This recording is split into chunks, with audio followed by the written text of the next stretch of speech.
ojos de Jesús. Cristo Visión presenta.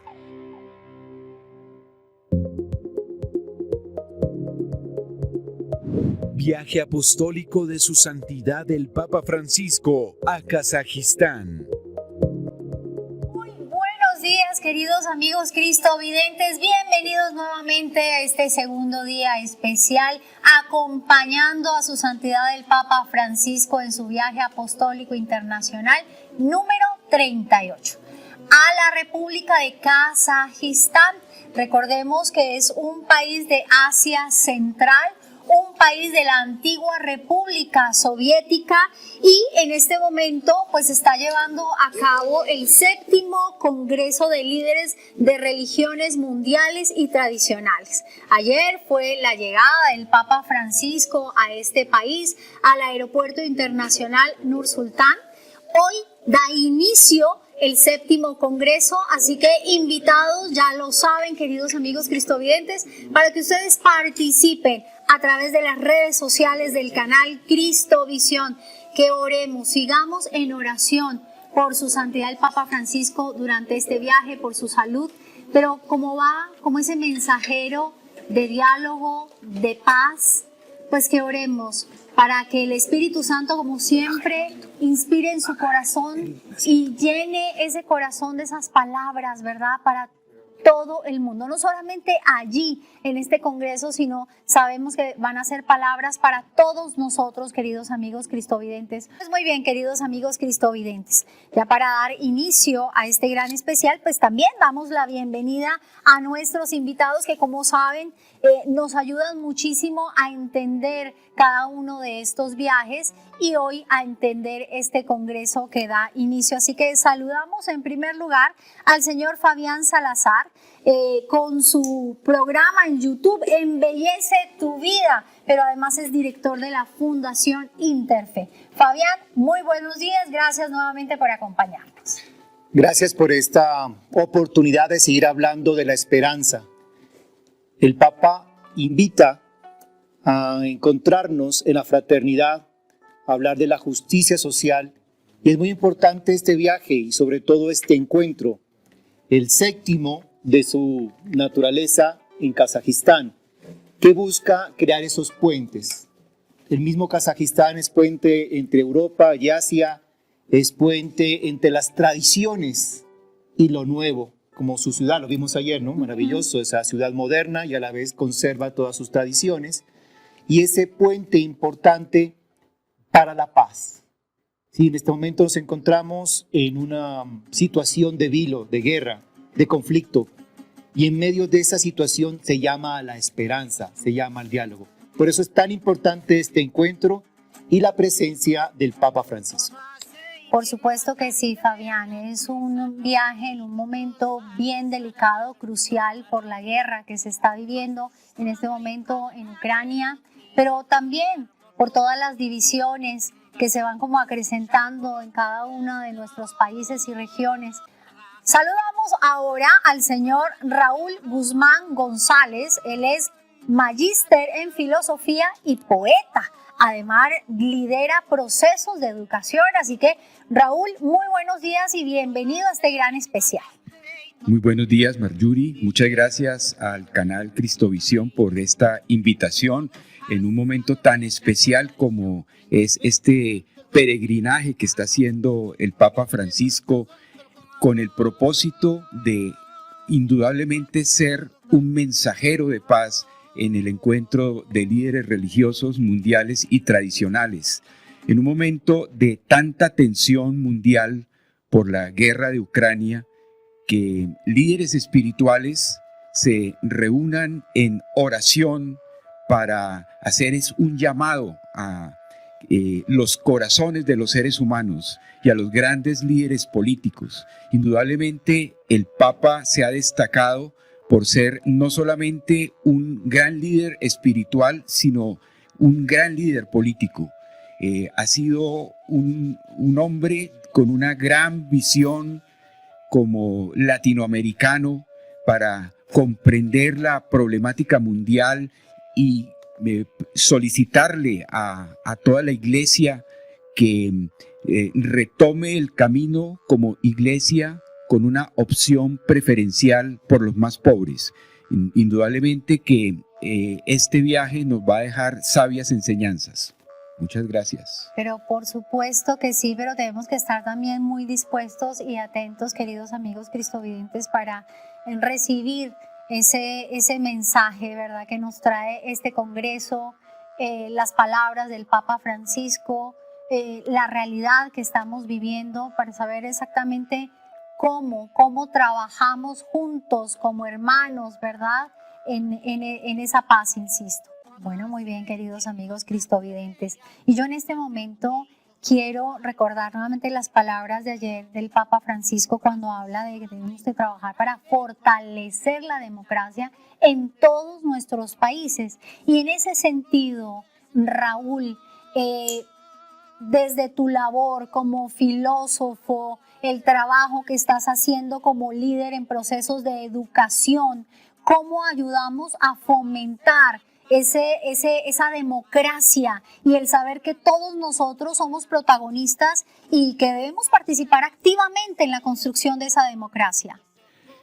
Sí, indudablemente es una tarea de todos los ciudadanos, la construcción de la democracia. El pueblo realmente es quien debe tomar las decisiones. Muchas veces en gran parte de los países existen democracias formales, pero no existe una democracia real. ¿Cómo se forma la democracia?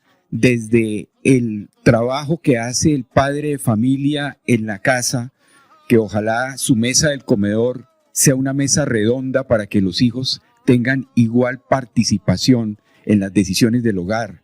En el mundo escolar, en el mundo universitario, que se logre darle sentido a la libertad de expresión.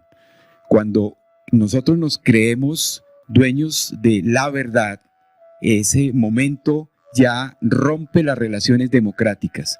Nos falta muchísimo como seres humanos trabajar en nosotros mismos para lograr una actitud democrática. Cuando esa actitud individual se logra generar, de igual manera colectivamente empezamos a cambiar. En Colombia actualmente le estamos apostando a la paz, por eso se habla de una paz total. La paz no solamente es la ausencia de la guerra, la paz implica considerar a la democracia como una obra de arte. Otra de mis tareas que cotidianamente realizo, uniéndola con el ejercicio de la filosofía, es la labor poética. Entonces, por eso la democracia la podemos ver como ese poema que cada uno estamos construyendo cotidianamente cuando nos ponemos en los zapatos del otro, cuando comprendemos la problemática del ser humano. Hay una palabra muy amable que el Papa está desarrollando en este viaje, en este peregrinaje, y es la importancia del diálogo. Diálogo significa construir a través del logos, de la razón. Entonces, para lograr ese espíritu democrático, necesitamos que el logos nos ilumine cotidianamente nuestro quehacer. Definitivamente, Raúl, un diálogo interreligioso se está trabajando fuertemente en estos días y el Papa Francisco ha sido también su labor y su bandera, ese diálogo interreligioso. Bueno, ahora me surge otra pregunta, Raúl y Fabián.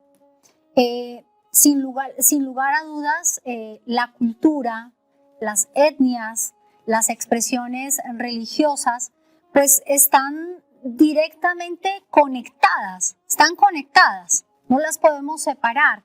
Y en ese sentido, ¿cómo encontrar una metodología que nos ayude a valorar, a entender y a respetar esas culturas, esas etnias y esas expresiones religiosas sin llegar a la violencia? Empezamos contigo, Fabián, por favor. La vida es un hermoso jardín. Y en el jardín, si existe una sola clase de flores, realmente sería un jardín bastante aburrido, ¿no? Uh-huh.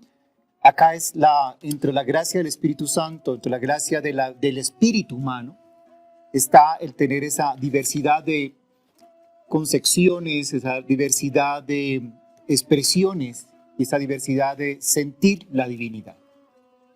Y las plantas y las flores parece que por fuera están independientes, pero por dentro, igual que hacen los mismos hongos, ¿no? Los micelios, por dentro las raíces están juntas. Y es así, esa tierra es la divinidad y tenemos diferentes expresiones de ese gran espíritu humano. Pero la religión no es solo la experiencia institucional, Sí. sino principalmente son las personas. Son las congregaciones de personas que declaran una fe, son la comunidad cotidiana, pero también es la experiencia religiosa, trascendental, con aquellos que fueron y aquellos que vendrán, o sea, la responsabilidad generacional. ¿Para qué es importante esta diversidad? ¿Por qué es importante esta diversidad? Pasa como con los idiomas. Sino que es mejor el francés o el mejor es el italiano. No es parte, hay un lenguaje humano que se expresa en idiomas y gramáticas. Esto no significa que haya un relativismo, no significa que todo es cualquier manifestación religiosa solo por ser religiosa, no. Por eso dentro de las concepciones de país, cuando hay una libertad religiosa, pide que también exista un arraigo, o sea, que exista una interdependencia cultural, que hay una manifiesta presencia de esa espiritualidad que no solo se muestre en el culto, sino también en la proyección social. Entonces, es todo un conglomerado de experiencias. La diversidad es enriquecida por ese mismo espíritu humano que es creativo. Bien. Raúl. Es muy importante, retomando las palabras de Fabián, mirar ante todo la importancia que tiene el respeto a las creencias. No se trata de convencer a los demás que la verdad la tenemos nosotros. Se trata de explicar, fomentar nuestro credo, pero respetando los otros credos. Hay un terreno donde nos podemos comprender y es desde la perspectiva de lo que podemos llamar la ética civil. No importa qué creencia tiene una persona, que además esa creencia es parte de su perspectiva no solamente personal, sino también cultural. Lo valioso es que logremos llegar a acuerdos fundamentales para mejorar nuestra convivencia humana, para que el mundo sea cada vez mejor.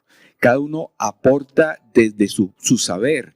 Por eso en el mundo educativo se debe fomentar mucho el diálogo de los saberes, el diálogo de la filosofía con el arte, con la ciencia, con todas las expresiones de la cultura. Nos permite florecer y ser cada día mejor, porque el mundo necesita que aprovechemos ante todo esta gran experiencia que se llama vida. Y la gran experiencia de la vida que nos lleva a un conocimiento de nosotros mismos. Y en ese conocimiento de nosotros mismos todos somos estudiantes perennes hasta que logremos trascender a otros planos de conciencia. Entonces, indudablemente que la importancia del diálogo intercultural nutre el día a día del quehacer educativo de un pueblo. Yo quisiera preguntarles, ¿a qué llamaría entonces la reflexión de este tema que nos convoca este 7º Congreso sobre la espiritualidad en la pospandemia? Raúl, contigo primero, por favor. La espiritualidad en pospandemia la podemos ver como finalmente un encontrarnos con nosotros mismos. Si realmente la pandemia nos generó la suficiente capacidad de ver un poco más allá de lo que significa una pandemia. En primer lugar, no es un secreto que la enfermedad mental aumentó con la pandemia. Y la pregunta es, ¿cuál es la enseñanza que nos deja la pandemia como seres humanos integrales? ¿Será que nos permitió pensar más sobre el sentido de nosotros como seres humanos en el mundo? ¿Por qué todavía continuamos vivos? ¿Cuántas personas cercanas a nosotros trascendieron. Entonces esto nos lleva a generar una reflexión en torno al valor de la vida. ¿Será que está bien desde el lenguaje que observemos la muerte como el antagonismo de la vida? ¿O simplemente la muerte es una forma de llamar a otra cara de la vida? Prefiero comprender, independientemente de los credos religiosos, que hay algo que se llama alma. Existe el alma del mundo, como existe el alma individual. Y esa alma individual vive en perfecta comunión con el alma del mundo. No somos seres que terminan nuestro viaje cuando cesan nuestras funciones fisiológicas. Somos seres que trascendemos y no solamente estamos trabajando en este mundo para sobrevivir, sino estamos trabajando en este mundo para mejorar nuestro viaje del alma. Ese es el viaje espiritual. Entonces la pregunta fundamental es, ¿qué nos dice esta tensión entre salud y enfermedad para ser mejores como seres humanos, para evolucionar y aprovechar día a día esta maravilla de la existencia? Muchas veces se piensa en el cielo, en el más allá, pero el cielo también podemos construirlo aquí y ahora. Cuando creamos escenarios de paz, desaparece la imagen del infierno y empezamos a vivir en armonía con el prójimo, con el semejante. Podemos comprender qué siente esa persona. Y ese sentimiento nos permite crecer en todo sentido.